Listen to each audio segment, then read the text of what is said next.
Hello, everybody. So I wanted to do a little informational video for you guys on something else that I have started up. Um, so there's videos of oh, I can't think today. Making gardenia, fermenting vegetables. I did a video on sourdough starter. I don't think I did a video on the milk kefir. If anyone is interested in that, I can go over that. But a couple weeks ago, I had a friend come over and she gave me some of her kombucha and scobies to start making our own kombucha. It's another fermented drink. It's become quite popular over the last several years. Um, it's tea, usually flavored with fruit and stuff like that, and it's a fermented tea. It's very good for your gut health, which is why we do a lot of the fermented foods and stuff like that, is the gut health. It's actually really easy once you get a system going. Um, Dan doesn't like the milk kefir. Um, and we're constantly having to buy milk, and that's not really an option for us with where we live to be able to get a constant supply of milk. Um, so we don't do the milk kefir as much anymore, and Selah and I were the only ones that drank it. Um, and we still do the gardenia. Dan and I will eat that. The kids usually will not. Um, the sourdough we all love, but it's getting close to summertime, and I am not baking in that monstrosity oven. Way too hot. So we kind of put our sourdough starter on hold for now. Dan loves the kombucha. I love it. Sale loves it. Creed sometimes will drink it.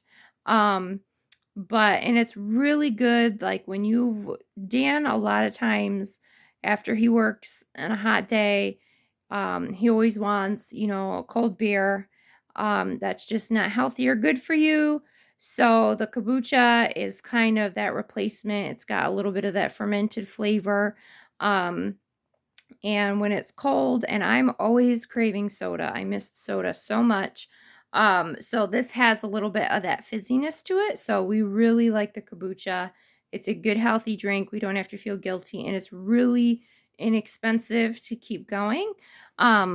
So we drink so much of it. Like, this will only last us probably 3 or 4 days.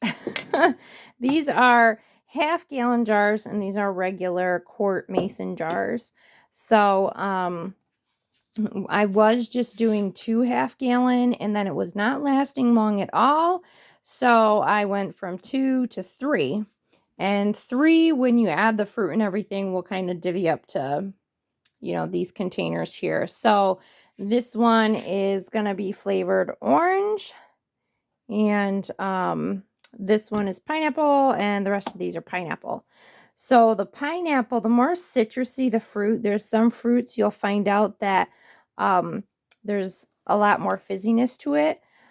So there's a bit of a process to the kombucha. I didn't want to do a huge in-depth detail video unless people were interested, and then I would go ahead and make sure, because I've got to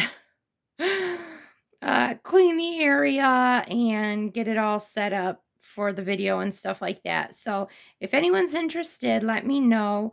But just to talk a little bit about it, again, it's fermented, and so you're pretty much taking your sweet tea, and this is what a SCOBY is, if I can get it out. Come here, SCOBY. You know what?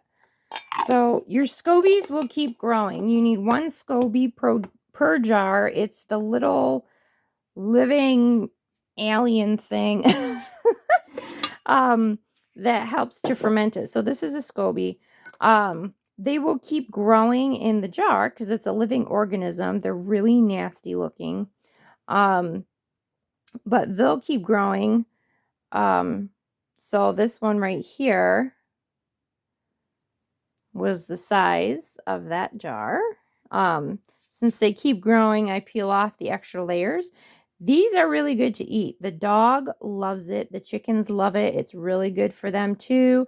I'll give the whole pieces to the dog and just kind of mince it up for the chickens. It's really good for their digestion. And again, it's really freaky looking.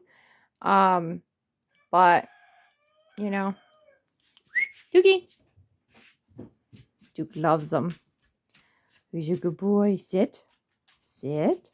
Gentle. Gentle. Yum, yum, yum, yum, yum, yum.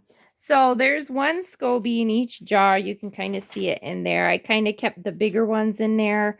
I took out the extra ones. I will probably take a little bit of the tea and pour it in there just to keep them in the liquid. And I'll just mince it up, feed it to the chickens over the next couple of days, and the dog, you can eat them too. I have not done that yet. I can't seem to bring myself to do it, but maybe one day I will. So this is what you start out with. The sweetened tea, you add the SCOBYs, you let it sit for like a week till it ferments, and then you put them into new jars with whatever fruit flavoring you want. You take the SCOBYs out and set them aside, and you start a whole new batch. So this is my new batch that's going to start today. These ones will sit probably about 2 days, depending on the temperature, and will begin to fizz even more, and then we'll just enjoy those. And we'll just keep it going. So if anyone's interested and wants me to do a more detailed video on making kombucha, let me know. But I just wanted to show you my new obsession. I've got a couple short videos of like the chickens and stuff like that I'll be posting probably tomorrow. So I hope you guys have a wonderful rest of your Sunday. I'm going to go take a nap because I am tired. So I'll talk to you guys later. Bye-bye.